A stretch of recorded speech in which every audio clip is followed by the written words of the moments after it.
Hello friends, welcome back to the channel ambitious world. Friends, आज हम 71st BPSC के कुछ क्वेश्चंस को देखेंगे। मींस क्वेश्चंस जो एग्जाम में पूछे जाते हैं वो क्वेश्चंस नहीं, इससे फॉर्म भरने से रिलेटेड जो क्वेश्चंस हैं, बहुत सारे जो डाउट्स हैं उन डाउट्स को हम क्लियर करेंगे।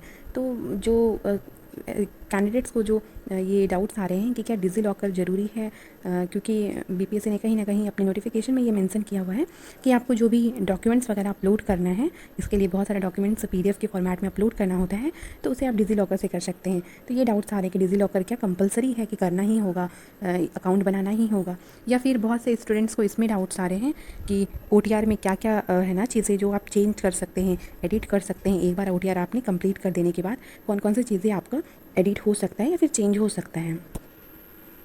इन तीसरी डाउट ये है कि जिसने भी जो कि 78th बीपीएससी का पेपर दिया हुआ है, तो उन लोगों ने जो फॉर्म भरा था, क्या उन लोगों को दोबारा से ओटीआर करना होगा इस बार 71st बीपीएससी के लिए? तो इसका आंसर क्या होगा? और ये मैं कहीं और से नहीं, जो बीपीएससी की ऑफिशियल नोटिफिकेशन है उसमें ही है ना, अलग अलग पेजेस में ये सारी चीज़ें मेंशन किए हुए हैं कि क्या करना होगा और क्या नहीं करना होगा। ईच एंड एवरीथिंग सारी चीज़ें उसमें बताई गए हैं। मैं आपको ऑफिशियल नोटिफिकेशन से ही बताऊँगी एंड सारे डाउट्स ये सुनने के बाद आपके क्लियर हो जाएंगे एंड इसके बाद आप बेफिक्र होकर के फॉर्म वगैरह फिल कर सकते हैं। एंड अगर आपने फिल कर दिया है तो आपको डरने की ज़रूरत नहीं। आप ये सारी चीज़ें देख लीजिए कि आपको क्या करना था और क्या नहीं करना था। मैं आपको ऑफिशियल नोटिफिकेशन से बताती हूँ। फ्रेंड्स, अगर आपने अभी तक फॉर्म नहीं भरा है, अगर आप इंटरेस्टेड हैं, फॉर्म को फिल करना चाहते हैं, तो आप भर सकते हैं। इसकी जो स्टार्टिंग डेट है वो 2 जून थी, बहुत पहले स्टार्ट हो चुकी है। एंड इसकी जो क्लोजिंग डेट रहने वाली है वो 30 जून। बस 2 दिन बचे हुए, तो आप जल्दी से इंश्योर करके भर ले, क्योंकि लास्ट टाइम में बहुत ज़्यादा है ना प्रॉब्लम्स होता है। जो भी डॉक्यूमेंट्स वगैरह अपलोड नहीं होने लगते हैं, जो फिर आपके जितने भी इसमें फ़ोटो जो लेना रहता है, वो लाइव फ़ोटोज़ अपलोड करना होता है, उसमें प्रॉब्लम्स आने लगते हैं। एंड आपको पता होगा कि इसका जो एग्जामिनेशन डेट है वो पहले जो हमारा 30 अगस्त था उसको चेंज करके 10 सितंबर कर दिया गया है।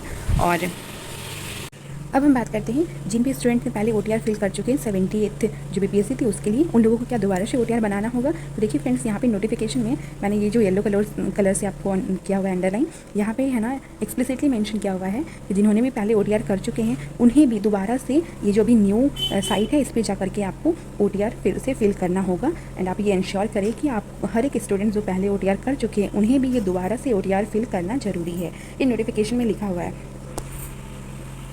अब हम बात करते हैं जो ओटीआर में आप क्या क्या चीज़ें एडिट और चेंज कर सकते हैं। तो यहाँ पर लिखा हुआ है कि ओटीआर में आपने जो भी इन्फॉर्मेशन आपने डाला है उसमें से आपका जो खुद का नेम है एंड आपके जो फादर्स का नेम है, आपकी जो मम्मी का नेम है, और आपका क्या जेंडर है, और आधार, और जो जन्म डेट ऑफ बर्थ होता है जिसको हम लोग जन्म तिथि बोलते हैं, इन सब चीज़ों में आप कोई भी चेंजेस नहीं कर सकते हैं फ्रेंड्स। एंड इसके अलावा बाकी की जो भी चीज़ें हैं उसमें आप इजीली इसको एडिट कर सकते हैं। अगर ओटीआर में इन सारी चीज़ों में गलती हो जाती है, आपका name, father's name, mother's name, date of birth, Aadhaar, gender, तो आप इन सब चीज़ों में आप चेंज नहीं कर सकते, एडिट नहीं कर पाएंगे। इसलिए आपको बहुत ही केयरफुली ये सारी डिटेल्स को फिल करना होगा।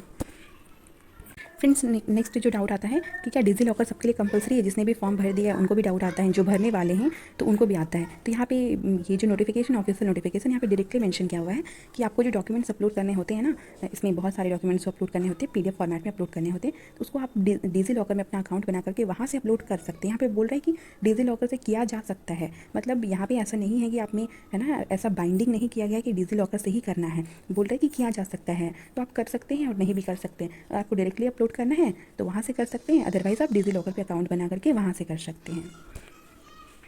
अगर आप डिजी लॉकर से अकाउंट बनाना चाहते हैं तो उसके भी इंस्ट्रक्शंस नोटिफिकेशन, ऑफिशियल नोटिफिकेशन में एक एक स्टेप करके दिया हुआ है, स्टेप बाय स्टेप कि आपको क्या करना है, कैसे बनाना है, वो सारी चीज़ें दिए हुए हैं। तो अगर आपको डायरेक्टली अपलोड करना है तो आप वहाँ से भी कर सकते हैं, तो इसमें कोई प्रॉब्लम नहीं होने वाला है।